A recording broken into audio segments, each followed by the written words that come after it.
Hubo un tiempo en que el deseo no hablaba, susurraba entre sedas, detrás de los muros de mármol del Imperio Otomano, donde el incienso ardía como un rezo y las paredes escuchaban más que los hombres. Existió un mundo sin voz, pero con piel. Un universo secreto donde las mujeres no solo esperaban ser deseadas, sino que tejían sus propias formas de poder, de placer y de libertad. No fue la espada del sultán lo que gobernó su imperio más íntimo. Fue el silencio de las concubinas, la danza invisible de las madres reinas, el temblor de cuerpos prohibidos que, entre caricias furtivas y miradas censuradas, inventaron su propia lengua. Un lenguaje hecho de perfume, de poesía, de gestos cifrados. Este libro no te lleva al harén como turista. Te sienta dentro. Te deja sentir el frío del mármol bajo tus pies descalzos. Te envuelve en la mirada del eunuco, en la piel desnuda de una amante secreta, en la rebelión que nace con cada roce silenciado. Porque el harén no fue solo prisión ni paraíso. Fue un campo de batalla erótico donde el placer fue resistencia y la belleza, una forma de poder. Atrévete a levantar el velo. No hay cerradura más perfecta que una puerta entreabierta. Y el harén otomano fue eso, un espacio que nunca se abría del todo, pero que ardía por dentro. Mientras los hombres hacían historia, en el campo de batalla o en los salones del diván, en otro rincón del palacio, se libraba una guerra más silenciosa y más íntima. Una guerra sin espadas, pero con cuerpos. Sin sangre, pero con fluidos. Sin gritos, pero con gemidos contenidos entre paredes de alabastro y celosías doradas. Allí dentro, el silencio no era paz. Era censura. Y el deseo, lejos de ser extinguido, crecía con más fuerza. Porque cuando no se puede decir, el cuerpo empieza a hablar. Las mujeres del harén no eran flores decorativas ni esclavas pasivas. Eran estrategas del placer, maestras de la insinuación. Tejedoras de intrigas y amantes de otras mujeres cuando el deseo lo exigía. Aprendieron a vivir con las uñas guardadas bajo la seda y la pasión convertida en danza, en perfume, en cartas sin firma. Aquí cada caricia era una traición, cada mirada, una oración herética, y cada noche, una apuesta entre el deseo y la condena. El harén no es solo un lugar en el mapa del pasado, es una metáfora ardiente que sobrevive en el cuerpo de toda mujer que alguna vez fue mirada sin ser vista. ¿Estás lista para entrar sin pedir permiso? No fue la pólvora. No fue el sable curvado del Genízaro, tampoco el edicto del sultán. Lo que sostuvo al Imperio Otomano durante siglos fue un silencio denso, como incienso pegado a los muros. Un silencio habitado por mujeres que no podían alzar la voz, pero que sabían tocar con los ojos. Entre el mármol frío de los patios interiores y las cortinas de terciopelo que nunca dejaban entrar del todo la luz, miles de cuerpos femeninos respiraban, soñaban y deseaban. Callaban por fuera, pero por dentro tejían rebeliones con hilos invisibles, el roce de un muslo bajo el agua. La mano que demoraba un peinado más de lo necesario. Una carta escrita con zumo de granada y escondida en una grieta de la pared. Nadie habló de ellas en los libros de historia, pero sin sus cuerpos entregados, manipulados. Resistidos, no se habría erigido ni una sola cúpula. La maternidad de un sultán, la muerte de un visir, el exilio de un príncipe, a menudo empezaban en la cama de una concubina que sabía cuándo cerrar los ojos y cuándo mantenerlos abiertos. Este libro no es un homenaje, es una entrada furtiva al otro lado del velo, donde los cuerpos callados dejaron escrito su nombre, no con tinta, sino con deseo. ¿Y si el harén no fue una prisión, sino un altar secreto donde el placer se convirtió en poder? Todo comienza en el corazón palpitante de Topkapi, entre muros que no solo protegían al sultán, también contenían un universo de mujeres invisibles. El harén imperial otomano. Tan temido como malinterpretado, no era simplemente un harén en el sentido vulgar. Era un santuario de control, una maquinaria de poder y deseo que operaba desde las sombras durante más de 400 años. Este espacio clausurado no solo fue el lugar donde las concubinas eran mantenidas, sino un laboratorio político, una prisión dorada. Un teatro de alianzas femeninas y un jardín secreto donde florecían pasiones prohibidas. El harén no era un espacio sin historia, era el lugar donde comenzaban y terminaban los imperios. Desde la madre del sultán, la valide sultán, hasta las odaliscas más jóvenes. Todas las mujeres eran parte de una coreografía coreografiada con precisión. Una danza entre sumisión aparente y dominio secreto. Este libro propone una relectura del harén otomano desde dentro. No como voyeur externo, sino como voz encarnada. A través de los ojos de las mujeres que lo habitaron, reales o ficcionalizadas, entramos en la intimidad de un mundo sellado, donde los cuerpos se educaban para servir, pero también aprendían a resistir. Donde el perfume era un lenguaje, la danza un arma, el silencio una forma de estrategia, y el deseo una vía de supervivencia. La historia se sitúa entre los siglos XVI y XVIII, Durante la cúspide del Imperio Otomano, el harén contaba con cientos de mujeres, esclavizadas o reclutadas por su belleza. Inteligencia o linaje. Una vez dentro, su mundo exterior moría, pero nacía otro, donde el lenguaje no se decía, se insinuaba. Entre eunucos que todo lo veían, cortes intrincadas. Jerarquías crueles y recompensas envenenadas, las concubinas no solo aprendían a complacer, aprendían a influir. ¿Quién decidía qué hijo subía al trono? ¿Quién podía manipular la salud del sultán o deslizar rumores fatales entre almohadas? ¿Quién, con una mirada prolongada o un roce fingido, podía encender incendios en la corte? Las mujeres del harén, aunque sin espada ni escudo, eran estrategas invisibles. El harén era su campo de batalla. El cuerpo, su única arma. Pero también había otra historia, la más secreta, la de las pasiones calladas. Los amores que nunca llegaron a pronunciarse, los cuerpos que se buscaron en la penumbra. Las complicidades entre concubinas que compartían más que un destino. La historia no contada del harén no solo es la del poder político, sino la del poder erótico, el deseo no como escape, sino como revolución silenciosa. Este es el punto de partida, no un hecho histórico en sí, sino una grieta en la historia, un susurro que sobrevivió siglos, un temblor en la piel de un imperio que nunca fue contado del todo. El harén no tenía barrotes, pero sí fronteras invisibles marcadas por el deseo contenido.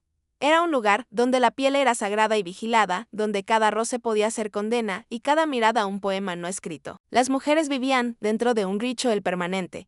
Peinarse, perfumarse, cubrirse, caminar como si danzaran, callar como si oraran.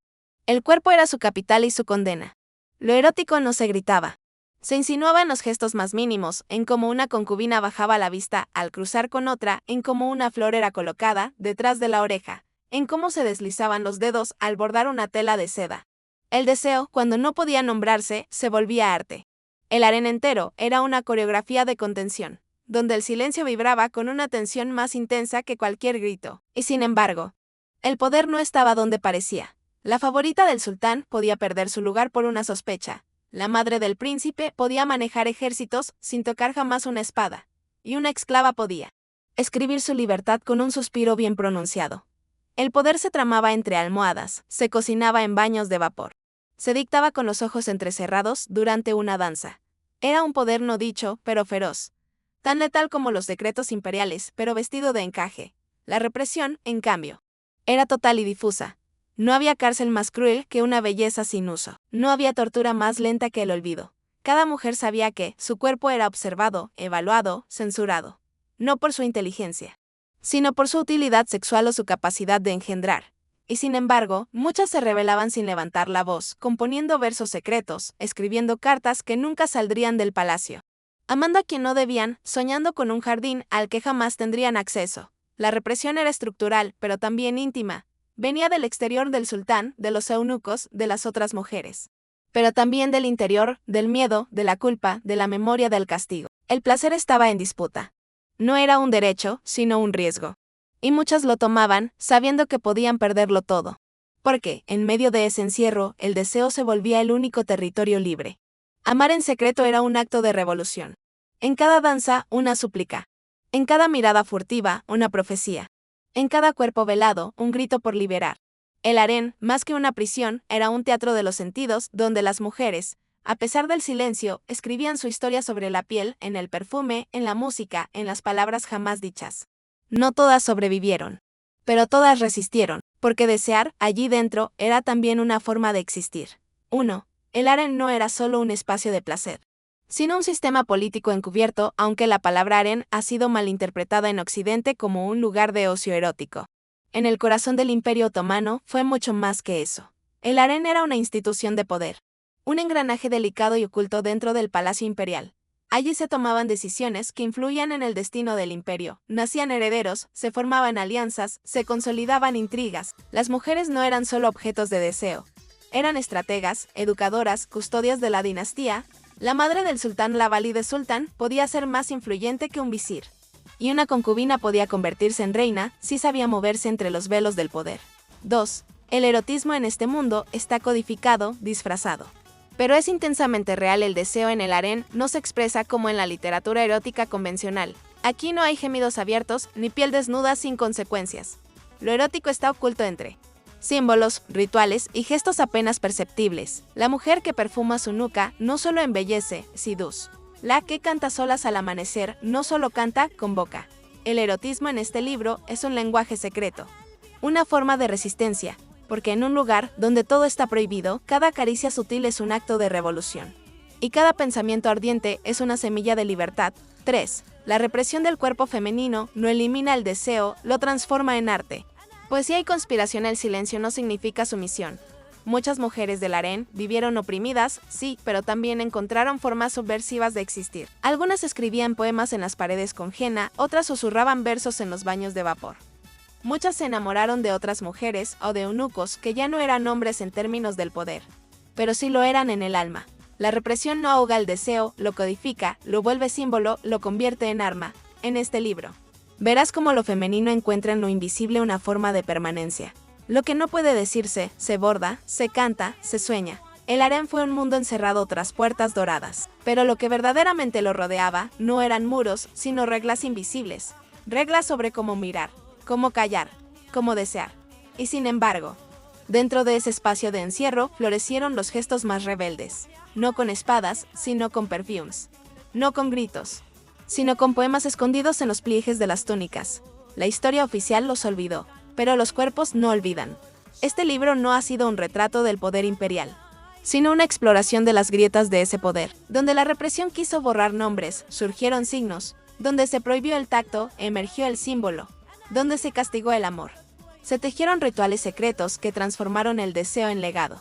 Porque si algo nos enseñan estas mujeres es que, incluso cuando el cuerpo está vigilado, el alma encuentra una rendija por donde arder.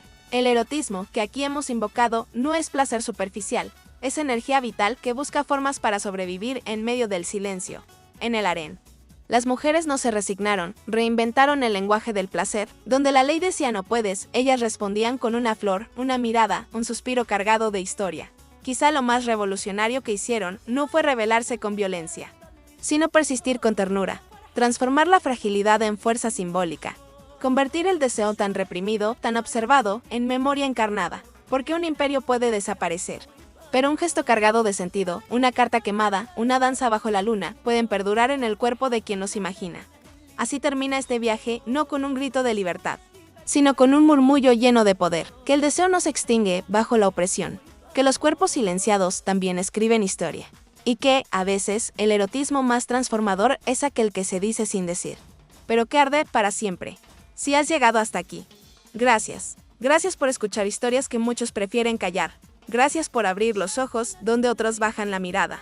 Y sobre todo, gracias por sostener este espacio donde el deseo, la memoria y la palabra pueden respirar. Este canal no busca escándalo, busca profundidad. No queremos mostrar, sino revelar. No gritamos, susurramos, no simplificamos, sentimos. Si este contenido resonó contigo, si alguna frase te hizo pensar, si alguna imagen te tocó el alma, si alguna historia despertó en ti una pregunta que no sabías que tenías, suscríbete, activa la campana y comparte. Ese simple gesto permite que este canal siga creciendo. Que podamos seguir creando videos, rescatando libros olvidados y contando lo que otros esconden bajo el velo. Y dime en los comentarios, ¿qué historias te gustaría escuchar? ¿Qué verdades te gustaría desenterrar? Porque al final, lo prohibido no es lo que nos condena, es lo que nos transforma. Gracias por estar aquí. Nos vemos en el próximo susurro.